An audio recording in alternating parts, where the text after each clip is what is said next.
Suaranya mudah-mudahan jelas ya. Assalamualaikum warahmatullahi wabarakatuh.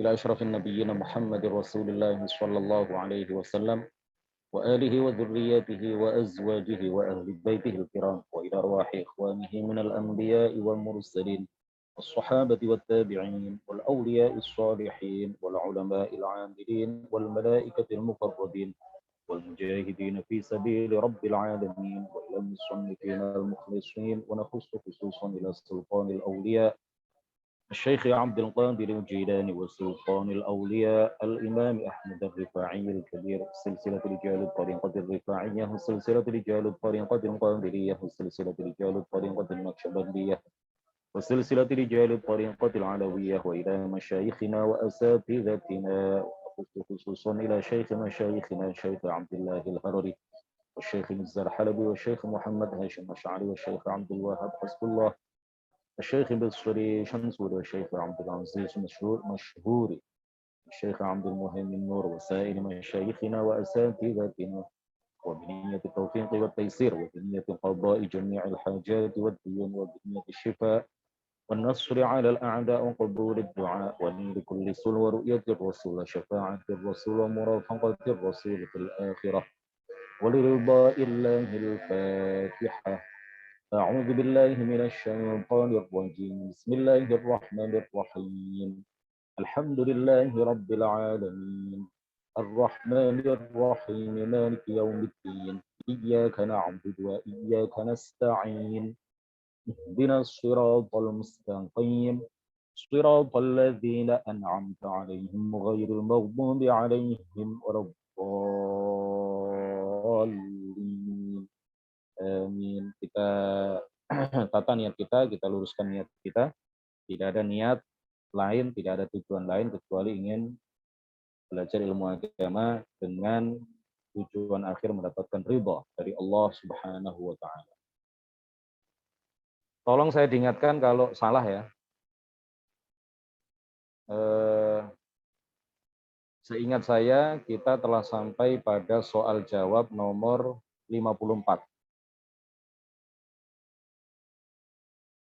Ada yang ingat? Kita telah sampai pada soal jawab nomor berapa? Seingat saya 54.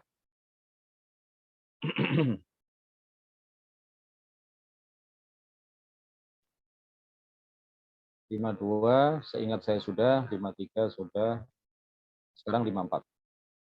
Bismillahirrahmanirrahim.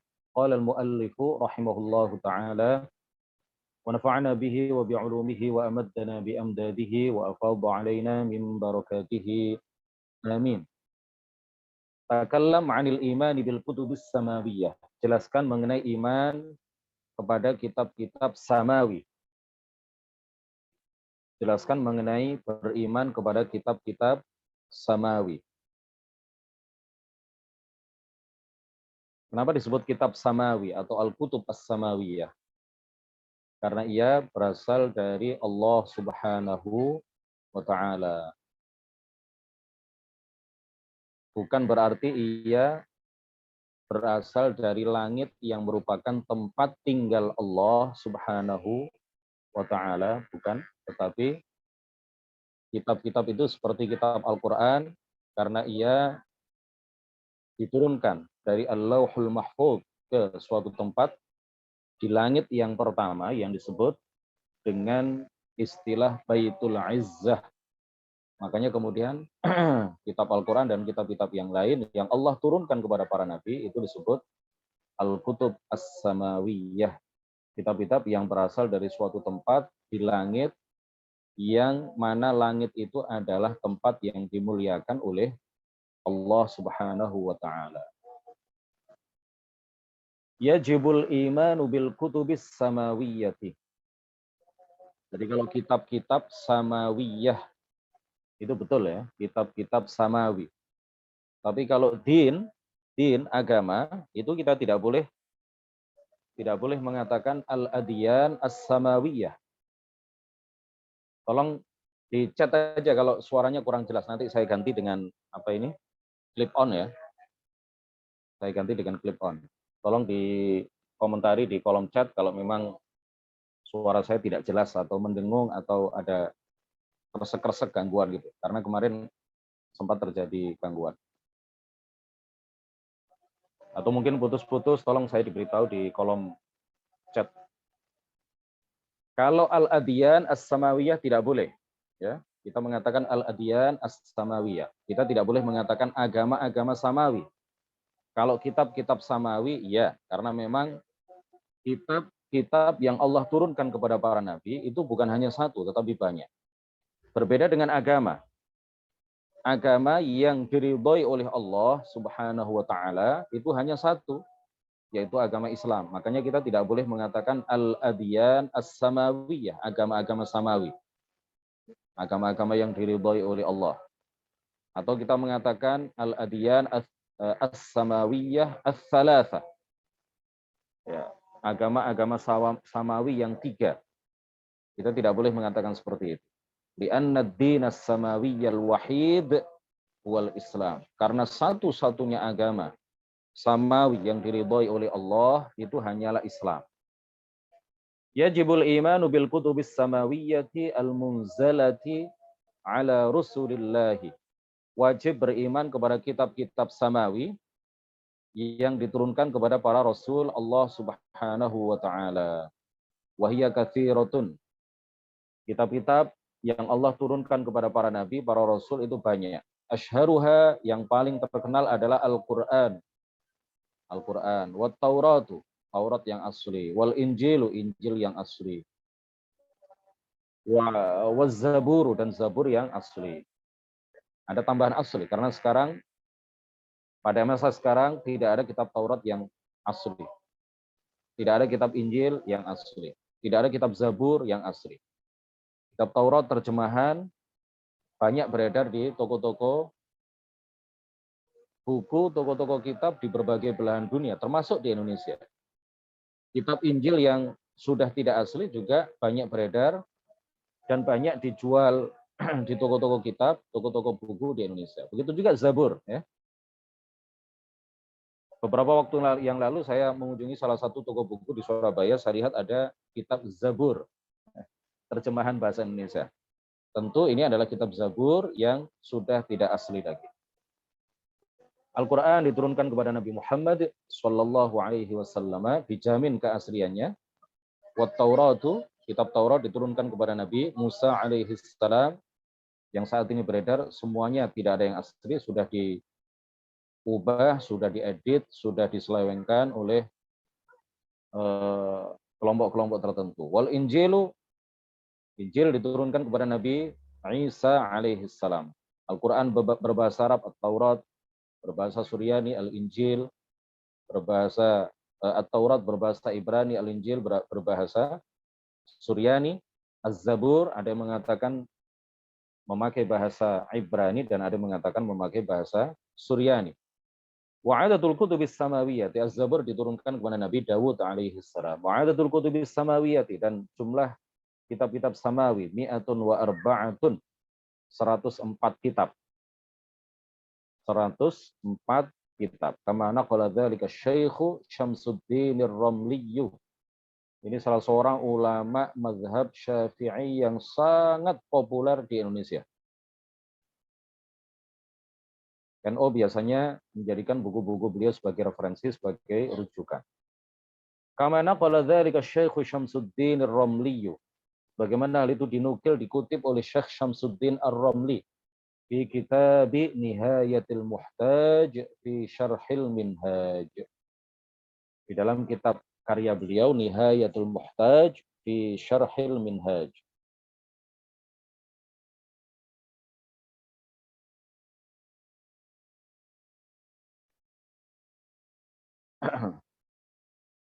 Nah, kitab-kitab yang Allah turunkan kepada para nabi, para rasul itu secara keseluruhan berjumlah 104 kitab.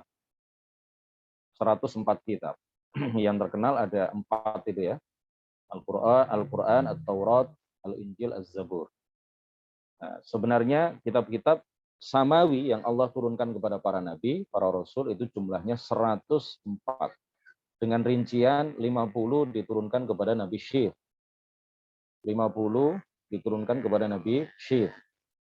50 sahifah, ya, suhuf. Jadi ada yang berupa kitab, ada yang berupa suhuf. Tapi semuanya kalau kita mengatakan secara global, secara umum ya semuanya disebut kitab.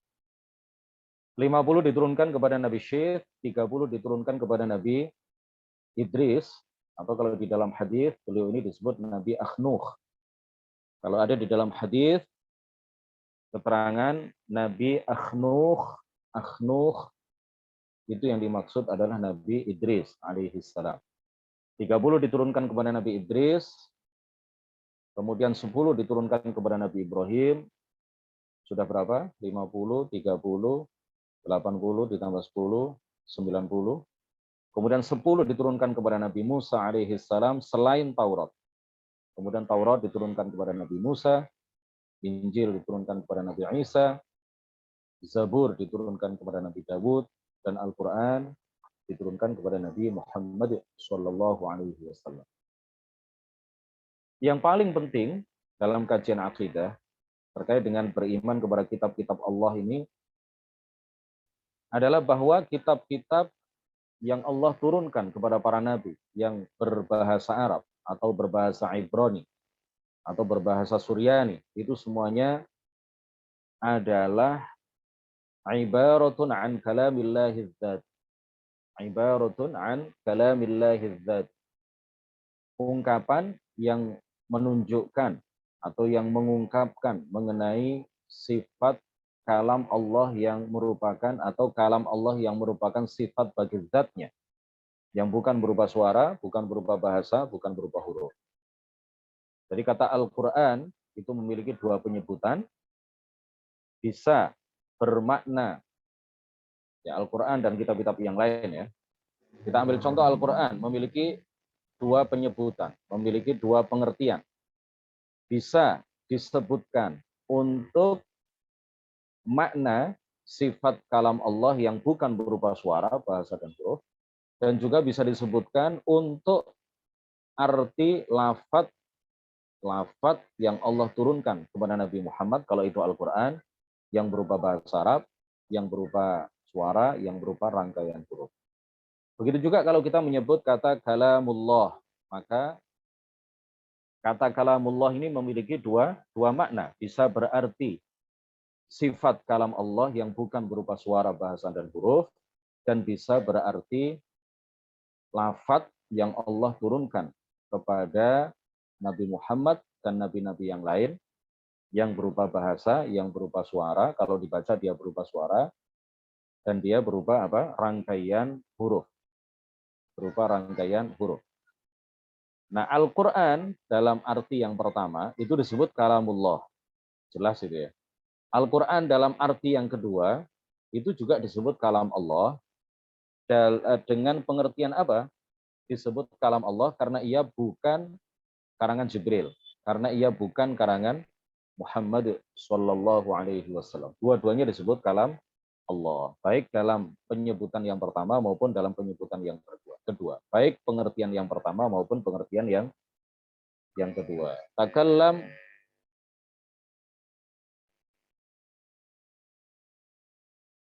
soal jawab nomor 55. Takallam 'anil imani bil qadari khairihi wa syarrihi.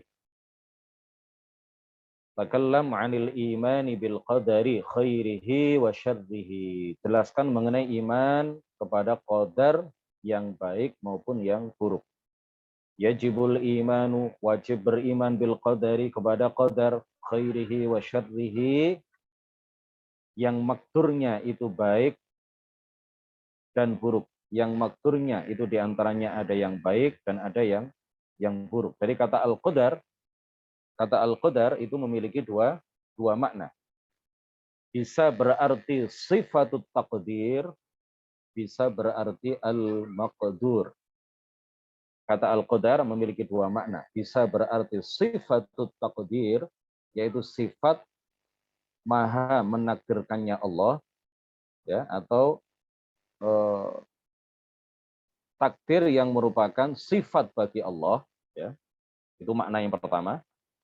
Makna yang kedua adalah apa yang ditakdirkan oleh Allah. Apa yang diatur, diciptakan oleh Allah, yaitu apa? Makhluk. Jadi bisa berarti sifat bagi Allah. Al-Qadar bisa berarti sifat maha menentukan Allah, ya, sifat Allah. Al-Qadar bisa berarti al-maqdur, sesuatu yang ditakdirkan, diciptakan, ditentukan oleh Allah, diatur oleh Allah, yaitu apa? Makhluk. Nah, di dalam hadis wa an tu'mina bil qadari khairihi wa syarrihi, dan engkau beriman kepada sifat takdir Allah, ya, al-qadar memiliki makna di dalam hadis itu apa? Dan engkau beriman terhadap sifat takdir Allah, makna yang pertama, subhanahu wa ta'ala. Khairihi, hi kembali ke qadar, tetapi bukan dalam arti yang pertama, tetapi dalam arti yang al-maqdur. Nah, itu biasa eh, dalam bahasa Arab itu biasa, ya. Seperti apa ya?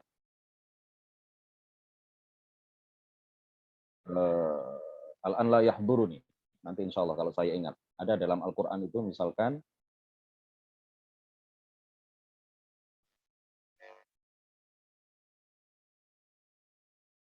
apa itu ya, yang falyasumhu.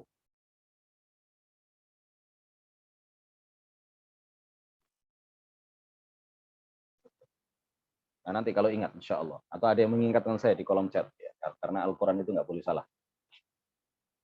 Di dalam Al-Quran juga ada seperti itu. Dalam hadis ada, ya. Jadi wa antuk mina bil qadari, wa antuk mina bil qadari, dan engkau beriman kepada sifat takdir Allah, khairihi, kata hi, wa syarrihi, ya, dhamirhi di dalam khairihi wa syarrihi itu tidak, itu kembali kepada kata al-qadar, tetapi dengan makna yang kedua, yaitu al-maqdur, ya, makhluk yang ditakdirkan oleh Allah. Itu ada yang baik, ada yang buruk. Kalau sifat takdir Allah, tidak ada yang buruk.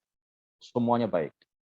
Sifat takdir Allah subhanahu wa ta'ala, semuanya baik.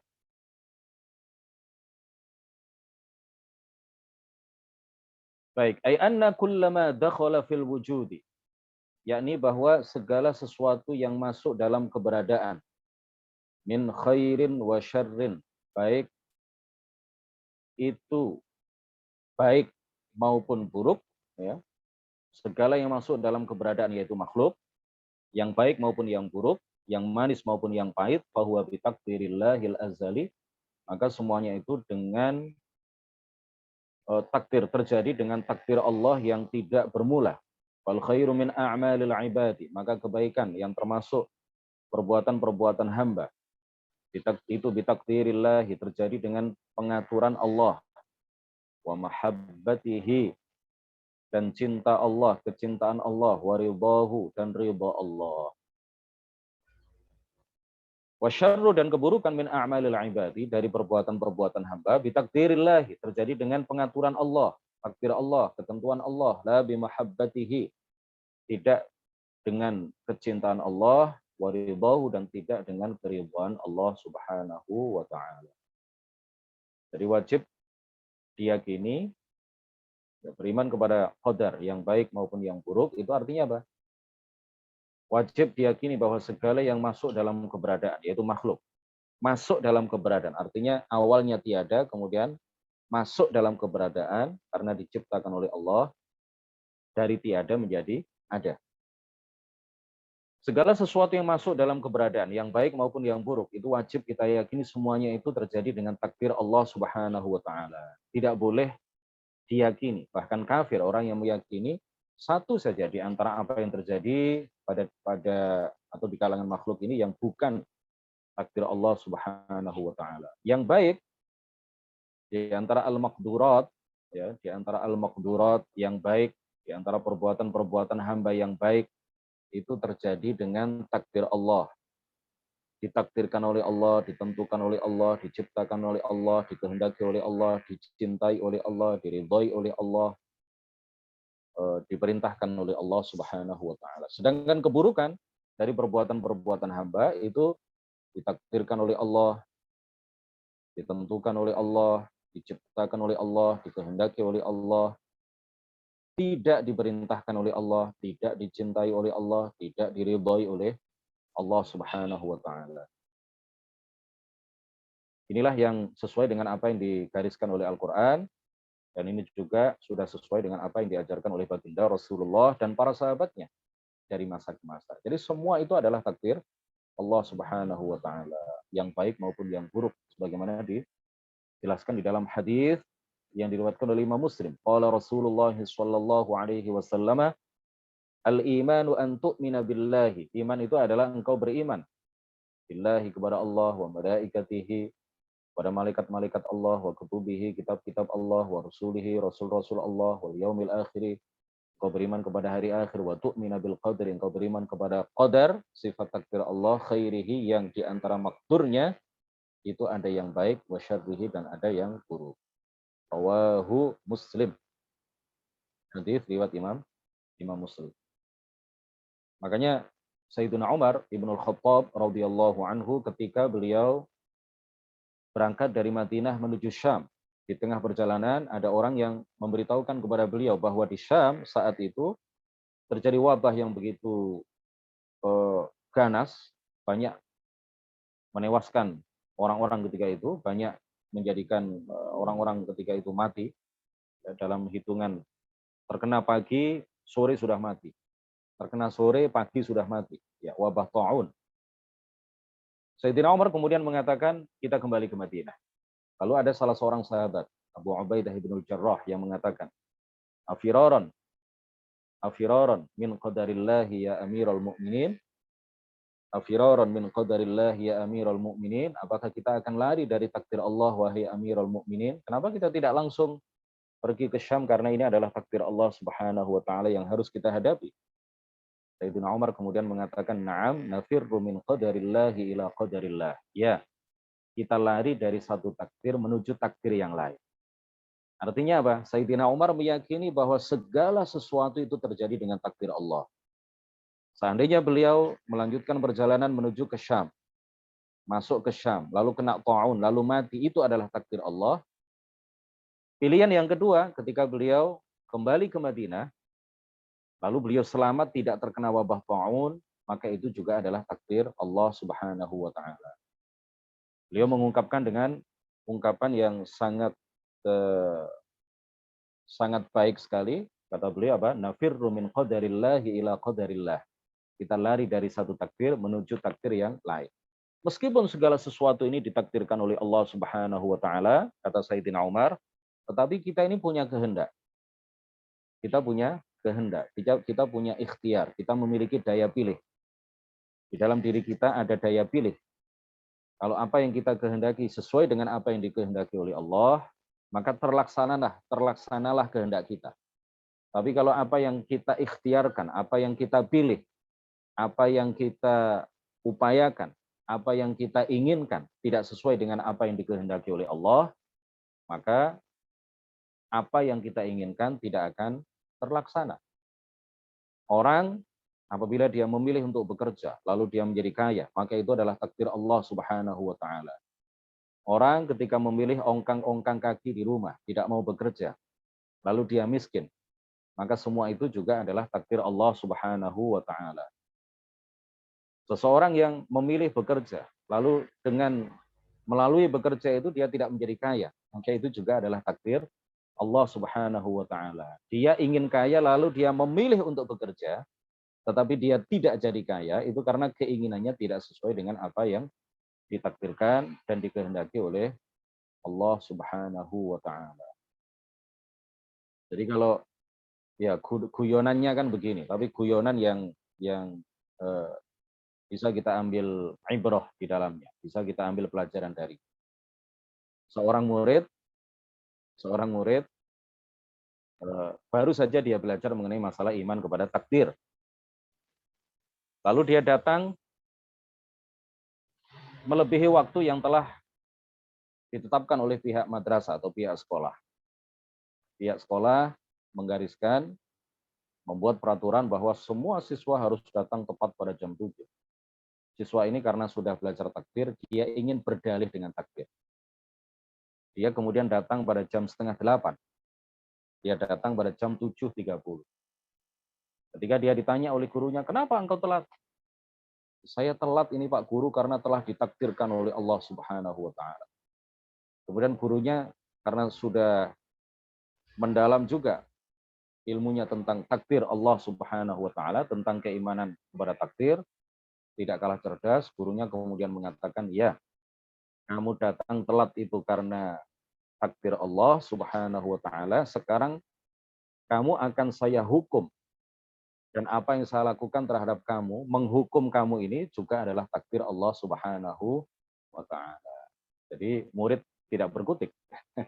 Sang murid kemudian tidak berkutik. 56. Takallam an ba'dhi ma yata'allaqu bil imani bi risalati nabiyyina Muhammadin sallallahu alaihi wasallam. Yajibul imanu bi risalatin nabiy Muhammadin sallallahu alaihi wasallam. Wajib beriman dengan kerasulan Nabi Muhammad sallallahu alaihi wasallam. Nabi Muhammad itu nabi sekaligus rasul. Nabi sekaligus rasul. Karena ada yang nabi yang bukan rasul.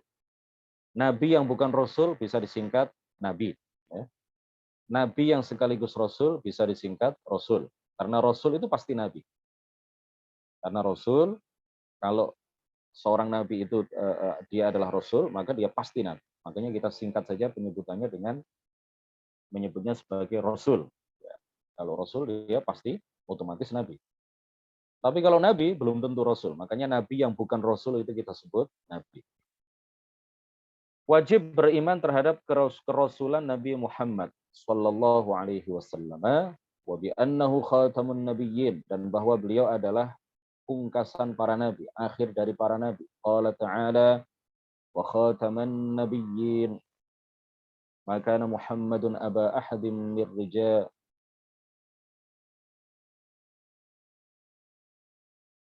walakin Rasulullahi wa khataman nabiyyin. Walakin Rasulullahi wa khataman nabiyyin. Maka Muhammadun aba ahadin min rijalikum walakin Rasulullahi wa khataman nabiyyin. Surat Al-Ahzab ayat 40. Wa qala sallallahu alaihi wasallam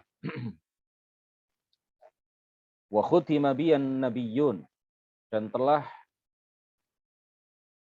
dipungkasi denganku an-nabiyyuna, para nabi. Artinya aku adalah nabi yang terakhir. Hadis riwayat Imam Muslim. Wajibul iman, dan wajib beriman bi anna sayyidina Muhammadan, bahwa nabi kita Sayyidina Muhammad sallallahu alaihi wasallam sayyidu waladi Adam, pimpinan seluruh anak Adam, pimpinan seluruh manusia. Ajma'ina, seluruhnya. Wa hadza muttafaqun alaihi, dan ini adalah keyakinan yang sudah disepakati indal ulama, di kalangan para ulama. Wa huwa ma'khudun, dan keyakinan ini ma'khudun, diambil min haditsin, dari sebuah hadis rawahu Tirmidzi, dari hadis yang diriwayatkan oleh Imam At-Tirmidzi, ana sayyidu waladi Adam yaumal qiyamati wala fakhra, ay la aqulu dzalika iftikharan, innama tahaddutsan bi ni'matillah. Aku, kata Rasulullah, adalah pimpinan manusia pada hari kiamat, wala fakhr. Wala fakhr, apa artinya wala fakhr? Aku mengatakan itu bukanlah karena aku sombong, bukanlah aku membangga-banggakan diri, innama tahaddutsan bi ni'matillahi, melainkan aku mengatakan hal itu karena ingin menceritakan nikmat yang Allah anugerahkan kepadaku. Jadi Nabi Muhammad adalah Nabi yang terakhir. Tidak boleh diyakini Ghulam Ahmad sebagai Nabi. Karena Ghulam Ahmad lahir setelah Nabi Muhammad meninggal dunia.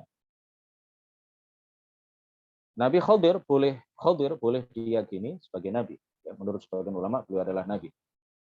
Menurut sebagian yang lain beliau bukan Nabi tapi wali.